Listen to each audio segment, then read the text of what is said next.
नल और नील नाम के दो आपस में मौसी के बेटे थे। उनकी माताएं बहन थी। दोनों ही अपने पूर्व जन्म के संस्कारों से और प्रारब्ध के दुख से दुखी थे, कष्ट से। उन दोनों को बहुत मानसिक परेशानी भी थी, शारीरिक कष्ट भी थे। और परमात्मा कबीर जी के आशीर्वाद से वह स्वस्थ हो गए थे। फिर उनके शिष्य बनकर मुनिंदर ऋषि रूप में परमात्मा आए हुए थे। एक आश्रम कुटिया बना रखी थी, वहाँ वो रहा करते, सत्संग सुनने जाया करते थे, अपने घर भी आ जाते थे। जैसा कि आपको पहले भी बताया है कि उनके हाथों में समुद्र के अंदर कोई वस्तु ना डूबने का ये कैसे वो चमत्कार करामात आई थी। ये दोनों कबीर साहब के पास गए थे पहले, उससे पहले सब जगह इन्होंने अपना सारा इलाज भी करवा लिया था। और सभी ऋषि महर्षियों ने बता दिया था कि ये तुम्हारे प्रारब्ध के अंदर, तुम्हारे प्रारब्ध में लिखा है, ये दंड तुम्हें भोगना पड़ेगा, इसको कोई विश्व में काट नहीं सकता। ये तुम्हारी किस्मत में लिखा हुआ निर्धारित अंक है। लेकिन फिर भी आत्मा को मालूम है कि परमात्मा एक ऐसी शक्ति है कि वो सर्व संकट और सब पापों का नाश अवश्य कर देते हैं। इसलिए परमात्मा की खोज में संतों के पास जाते हैं और संत ही रूप में परमात्मा आते हैं। वैसे तो हमने परमात्मा की परिभाषा गलत सुन रखी है। हम निराकार मानते हैं भगवान को। तो साधु कहते हैं, कबीर साहब कहते हैं, हमें समझाने के लिए कहते हैं कि पर्वत पर्वत में फिरा, कारण अपने राम, राम जैसे संत मिले जिन सारे सब काम। परमात्मा के लिए भटक रहा था, कहीं पर्वत पर, कहीं गुफाओं में, लेकिन कोई संत मिला जिससे वो लाभ हुए जो भगवान दिया करता है। तो वो संत नहीं, वो स्वयं परमात्मा ही होते हैं। और ये परमात्मा आते रहते हैं अपनी प्यारी आत्माओं को परमात्मा में आस्था बनाए रखने के लिए। उनको सतमंत्र दे जाते हैं, कुछ अपने आशीर्वाद से उनकी बैटरी चार्ज कर देते हैं, पुण्य बना देते हैं, और ताकि उनमें उनके ऐसे दुख दूर कर देते हैं वो सोच भी नहीं सकते। फिर उनकी आस्था भगवान में दृढ़ हो जाती है। यही कारण रहा कि अभी तक हम परमात्मा परमात्मा कहते आए और भगवान से डरा करते, सर्व सुखपूर्व में परमात्मा से चाहा करते थे। आज से 50-60 वर्ष पहले वर्षा होती नहीं थी, होती थी भगवान से ही अर्ज करते थे तो वर्षा होती थी। कोई दुख भी होता तो हम अपने झाड़ फूक जंतर से ही, मंत्र से कोशिश किया करते थे। इसलिए भगवान आते थे और ये दुख सभी प्रकार के परमात्मा दुख दूर कर सकता है, कर ही देता है। इसलिए परमात्मा जगह जगह आकर प्रकट हो जाते थे, उस क्षेत्र में अपनी महिमा बना जाते थे और उनकी महिमा बहुत वर्षों तक चलती रहती है। उन्होंने इस परमात्मा की आस्था हमारे हृदय में यहाँ इस कलयुग तक बना कर रखनी थी। तो नल और नील परमात्मा के चरणों में पहुंचे, आशीर्वाद मात्र से वो स्वस्थ हो गए। ऐसे हो गए जैसे कभी उनका दुख था ही नहीं, किसी प्रकार का कोई कष्ट इनको नहीं हुआ। फिर उनकी आस्था दृढ़ होगी। सब जगह खड़ा होकर कहा कि हम बड़े दुखी थे, गुरुदेव की कृपा से हम सुखी हो गए। हमने तो मान लिया था कि आजीवन कष्ट उठाना पड़ेगा, लेकिन हमें नहीं पता था कि पृथ्वी पर परमात्मा आए। इस तरह की वहाँ उपस्थित भक्तों को जो सत्संग सुनने के लिए गए थे सबको बताया, औरों का भी दृढ़ हुआ विश्वास। तो उन्होंने, परमात्मा ने बताया, बेटा सत्संग में सेवा जरूर करनी चाहिए, इसे बहुत पाप कटते हैं और आप तो बहुत पापों से ग्रस्त हो और आपको कुछ सेवा करनी चाहिए हाथ से। पुण्यात्माओं, हमारे कई प्रकार के पाप कर्म हैं। कुछ ऐसे पाप हैं जो परमात्मा गुरुदेव के दर्शन से कटेंगे, कुछ ऐसे पाप हैं जो आशीर्वाद से दूर होंगे, कुछ ऐसे पाप कर्म हैं जो धर्म दान करने से ही आपको राहत मिलेगी, कुछ ऐसे पाप होते हैं जो हाथ से सेवा करने से ही आपको राहत मिलेगी, और कुछ इस प्रकार के आपके पाप कर्म हैं जो परमात्मा की भक्ति मंत्र जंत्र ये जो दिए जाते सतनाम और प्रथम और मंत्र, इनसे ही कटेंगे। तो ये सारा कुछ मिलाकर एक ट्रीटमेंट है आत्मा को स्वस्थ करने का, और सतलोक में जाने का और यहाँ भी भौतिक लाभ प्राप्त करने का। तो ये सारा कंप्लीट कोर्स करने से ही आपको पूर्ण लाभ प्राप्ति होगी। तो उन्होंने पक्का दृढ़ निश्चय कर लिया कि जितने भी यहाँ रोगी, बूढ़े, वृद्ध, बहन, भाई, माता, भाई, पिता जो बुजुर्ग आते हैं उनके बर्तन साफ करते, उनकी, क्योंकि परमात्मा के दरबार में दुखी ही ज़्यादा जाते थे। कोई रोगी था, कोई कोढ़ी था, और कोई किसी बीमारी से ग्रस्त था, कोई भूतों का सताया, कोई देवताओं पितरों का सताया हुआ वहाँ जाते थे। तो वो क्या करते थे, बर्तन ले जाते थे, बेले, थाली, गिलास। उस टाइम कांसी के हार्दे कांसी धातु थी, और कांसी धातु का गिलास हो चाहे बेला हो चाहे थाली, वो अवश्य डूब जाता है, पानी पर तैरता ही नहीं। तो उसमें ऐसा साधन था कि पहले बर्तनों को या कपड़े धोने होते तो पानी में भिगोया करते, घंटा 2 घंटा, उनका वो मैल गल जाता, फिर साफ करा करते रेती कपड़ों को, ऐसे बर्तनों को रेत रात से।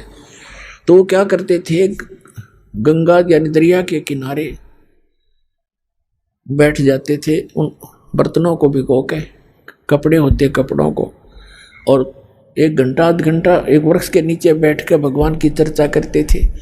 और भी बैठ जाते भक्त और सत्संग में सुने हुए वचनों पर डिस्कशन किया करते थे कि हमारे साथ ऐसा दुख था, परमात्मा ने आशीर्वाद दिया, हम स्वस्थ हो गए। और भी आपस में चर्चा करते थे, हमें भी ऐसे कष्ट था, यहाँ आते हमें ये राहत मिली, ऐसा ऐसा सुख हुआ, परमात्मा आए हुए हैं, भगवान, ये तो मुनिंदर नहीं भगवान समझो।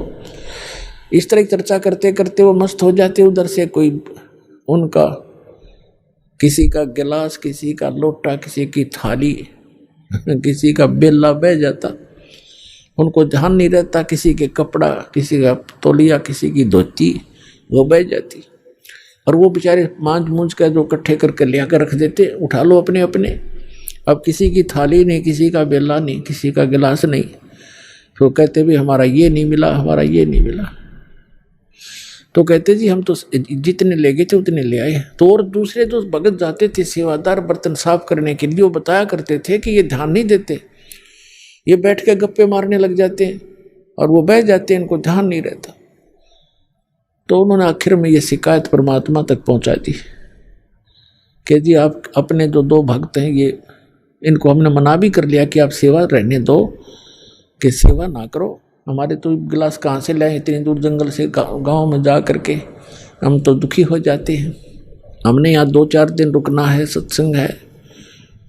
और ये मानते नहीं, रोने लग जाते हैं, कहते हैं आगे ठीक रखेंगे, ध्यान रखेंगे, और परमात्मा जी फिर भी ऐसे ही करते हैं। आप इनसे कहो कि ये हमारी सेवा ना करें, कोई और कर लेगा। उनको ये चिंता होगी कि गुरुजी के पास मेरी कंप्लेंट चलेगी हमारी, और कहीं हमें फिर वो आपत्ति ना आ जाए, गुरुजी रुष्ट हो जाए। चरणों में पड़ गए, बुरी तरह रोने लग गए, कहा भगवान हमारी सेवा ना छीनना, हमारी सेवा ना छीनना दाता, हम बिल्कुल आगे से बिल्कुल ठीक करेंगे, वे बहुत ध्यान रखेंगे। तो भगत कहने लगे जी ऐसे ही कहते हैं, कई बार कह लिया ऐसे ही, अब जाते फिर वैसे ही फिर कर देते हैं। तो परमात्मा ने, वो तो जानी जान थे, कहा बेटा इनको आशीर्वाद दे देता हूँ, इनके हाथ से कोई चीज भी नहीं डूबेगी, लोहे की भी नहीं डूबेगी, पत्थर भी नहीं डूबेंगे, और तुम निश्चिंत रहो, और बेटा करो सेवा। अब नल नील खुश हो गए और सावधानी बरतेंगे। अब उनने पानी का बेला भर के थाली और वो रख दिया दरिया पे, वो न्यू का नो बेला भरा हुआ पानी का, और उसके ऊपर है जल के ऊपर रखा है, वो हाथ ला दे नीचे जाओ ना तो नहीं जाओ। और दूसरे भक्त देखने लगे, रे सचमुच ये तो गुरु जी का आशीर्वाद से इसके ये डूबता ही नहीं। उन्होंने दूसरों ने भी कोशिश कर ली, पकड़ कर 2-2, 3-3 उस बेले को बाहर खींचने की, वो थाली को पानी की भरी हुई जो तैर रही थी, उनसे हली नहीं। और वो हथलाओं जब बाहर आ जाए, रखे वही सेट हो जाए। तो इस तरह कई बार पत्थर भी उठा कर उसमें रख कर देखे, वो भी तैरने लग गए, रुक गए नो के नो वहीं पर। आधे डूब जाते थे, आधे रह जाते थे ऊपर। तो इस तरह की उनके वरदान परमात्मा ने दे दिया, वह समस्या समाधान करने के लिए कि ये सेवा भी नहीं छोड़ना चाहते, इनको सचमुच यह दिक्कत है ही। तो दोनों का बीच बिचाड़ा कर दिया। और ये फिर कहाँ जाकर बात बनी। अब उधर से समुद्र के ऊपर पुल बनाने की आवश्यकता पड़ी श्री रामचंद्र जी ने, और समुद्र पर पुल बनाना कोई बालकों का खेल है। श्री रामचंद्र जी कहते 3 दिन तक घुटनों पानी में खड़ा रहा, समुद्र से याचना करता रहा, प्रार्थना करता रहा, मुझे रास्ता दे, जल्दी मुझे रास्ता दे सागर राज, मैं बहुत दुखी हूं और ऐसे ऐसे मैंने अपनी पत्नी को छुड़वा के लाना। तीसरे दिन जब उसने देखा कि समुद्र टस से मस नहीं हो रहा है, लक्ष्मण से कहा कि मेरा अग्नि बांध दे, इस समुद्र को फूंकता हूं। ये रावण का संग पाकर अभिमानी हो गया है। अब उसने निकाल के तीर फूकना के लिए छोड़ना चाहा अग्निबाण, तभी समुद्र विपर रूप बनाकर बाहर आ गया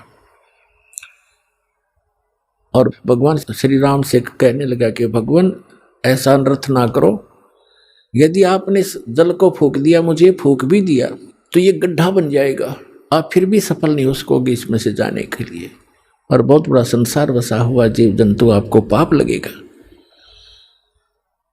ऐसा काम करो कि लाठी भी ना टूटे और सर्प भी मर जा।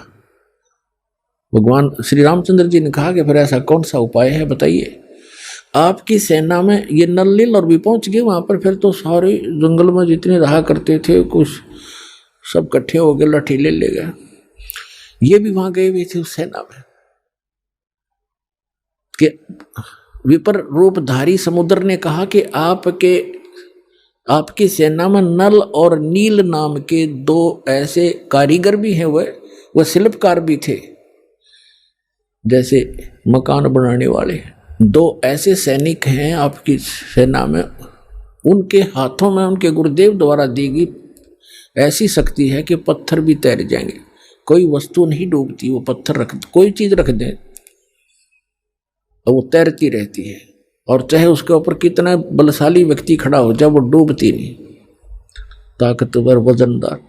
तो श्री राम ने कहा भी नल नील को बुलाओ, नल नील आए, उनसे कहा कि भाई एक ट्रायल दो, अपनी कोई पत्थर रख कर दिखाओ, आपके हाथों में करामात बताई है हमने और हमें जरूरत है यहाँ पुल बनाने की। नल और नील दोनों अभिमान में आगे, ये मारा जीव ने। उसने सोचा कि यदि हम अपने गुरु जी को याद करेंगे, मंत्र तंत्र करेंगे, अपना मंगलाचरण, तो श्री रामचंद्र जी ने सोचेंगे ये तो कहीं भगवान की स्तुति करके इन्होंने शक्ति प्राप्त की है, यानी अभिमान आना था, ऐसे ही काम बिगड़ा करता है, किसी प्रकार भी हो जाए गड़बड़। उन दोनों ने उस दिन तुरंत पत्थर उठाए, अहम था उस दिन उन्होंने, वैसे तो पत्थर उठा कर रखे करते थे, कोई कुछ भी चीज रख देते। उस दिन उनके अंदर एक विशेष दोष था मन में, इसलिए फेल हो गए। पत्थर उठाए रखे, दोनों के डूब गए। अब उनको तो कॉन्फिडेंस था कि अवश्य तैरेंगे, और लाइट आ गए, फिर दूसरे भी डूब गए, फिर लाइट आ गए, वह भी डूब गए। अब श्री रामचंद्र जी कहने लगे, समुद्र की तरफ देख रहे थे, ये सोच, ये कहने, मानो ये कहना चाहते हैं कि झूठ बोल रहे थे। उसी से में उस विपर रूपधारी समुद्र ने कहा कि नल नील तुमने अपना सतगुरु याद नहीं करे, उनको याद करो। तो उनका बात याद आ गई, फिर उन्होंने परमात्मा को याद किया, और वो तो आना ही था क्योंकि श्री रामचंद्र भी दुखी, रावण का अंत आ लिया था, उसकी टिकट भी कटवानी थी, और वहां आए क्योंकि ब्रह्मा विष्णु महेश भी उसी के तो बच्चे हैं परमात्मा के। सूक्ष्म वेद में कहा कि राम कृष्ण सतगुरु सहजादे और भक्ति हेतु न हुए पियादे, उस परमात्मा के बच्चे हैं, ये भी सहजादे हैं, हमसे अच्छी आत्माएं हैं ब्रह्मा विष्णु महेश, तीनों देवा कमल दल बसे, ये ब्रह्मा विष्णु महेश, और प्रथम इनकी वंदना फिर सुन सतगुरु उपदेश। तो परमात्मा अपने बच्चों के दुख को देखता है, श्री राम के दुख को देखकर वहां पहुंचना ही था, और नहीं आते क्योंकि नलनील का अगर से काम बन जाता तो उन्होंने आना ही नहीं था। उन्होंने रजाई न्यों बख्शी थी, पर हम कर्म ही ने बिगाड़ देते अपनी सारी कहानी को। तब देखा कि सामने परमात्मा आ रहे हैं, एक मुनिंद्र ऋषि आ रहे हैं। कुदरती नजर पड़ी सैनिकों की, उन्होंने कहा कि ये ऋषि जी आ रहे हैं, कौन है? नलनील कहने लगे ये तो हमारे गुरुदेव आ गए, देखो हमारी पुकार सुन ली। और इतने में परमात्मा निकट आगे, नल और नील ने चरणों में प्रणाम किया। श्री राम और लक्ष्मण और सभी ने हनुमान तक आके उनके चरणों में नमन किया। तब श्री रामचंद्र जी ने कहा कि ऋषिवर, आपके इन बच्चों के हाथों में आज वो शक्ति नहीं रही, मेरा दुर्भाग्य है, और मुझे आवश्यकता है कि समुद्र पर पुल बना के मैं लंका में जाऊं। रावण सीधी बातों से नहीं मान रहा, उससे युद्ध करना पड़ेगा और सीता को छुड़वाऊं। भगवान दया करो मुझ पर। जब आप अपने बच्चों को, अपने शिष्यों को शक्ति दे सकते हो, मेरे पर भी दया करो, कोई वरदान दो, मुझे भी मेरा ये कठिन कार्य सुलभ करो। तो परमात्मा ने कहा कि अब इनके हाथों में यह शक्ति रहेगी भी नहीं, क्योंकि इनके अंदर अभिमान छा गया। अब परमात्मा कहते हैं कि जैसे माता गर्भ को राखे यतन बना और ठेस लगे तो अक्षीण होए, तेरी ऐसे भक्ति जावे। जैसे किसी बहन को, बेटी को गर्भ रहा हो, अब वही जानती है उस गर्भ की कीमत को। रात्रि के समय भी, करवट लेते समय भी ये सोचती है, भगवान कहीं मेरे बच्चे के दाब ना लग जा। रात को भी ऐसे चिंता से उठकर बैठती है, कहीं करवट ना ले ली गई हो। ऊंचे नीचे में पैर रखते समय भी सोचती है, कोई वजन उठाती है तब भी ध्यान रखती है, ताकि मेरा गर्भ रूपी लाल सफल हो और मुझे बच्चा प्राप्त हो। तो परमात्मा कहते हैं ऐसे आपको जिस दिन से मंत्र प्राप्त हुआ है, उस दिन से आपकी आत्मा के अंदर भक्ति रूपी ये लाल गर्भ प्रारंभ हो गया है। और इसको इतना सतर्क रहना पड़ेगा, आपने इसको ऐसे रखना पड़ेगा जैसे माता गर्भ को राखे यतन बना और ठेस लगे तो अक्षीण होए, तेरी ऐसे भक्त नस आवे। तो उन्होंने भक्ति नाश किया, गुरु जी की से आस्था हटी, अभिमान घर कर गया। अभिमान इस जीव का सबसे बड़ा शत्रु है।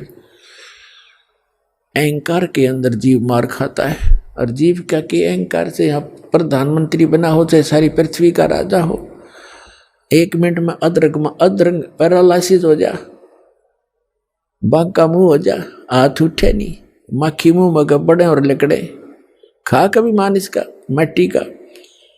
तो हमारे को कालना अज्ञान से इतना मूर्ख बना दिया कि हम इस मिट्टी का भी मान कर लेते हैं, अपने को सुपीरियर मानने लग जाते हैं। हमारी बुद्धि भ्रष्ट कर रखी इस काल ने। तो पुण्यात्मा, तो श्री रामचंद्र जी ने कहा कि भगवान फिर मेरे ऊपर तो बड़ी आपत्ति आई है, कुछ दया करो, एक पुल बन जाए इस पर, समुद्र के ऊपर। तो परमेश्वर ने कहा क्या वो मेरे साथ साथ। हाथ में एक सोटी ले रखी थी, डोगा जैसे आजकल बूढ़े रखा करें सोटी, वैसे भी रखते हैं जैसे कोई कुत्ते बिल्ली से बाहर जाते हैं तो रख लेते थे।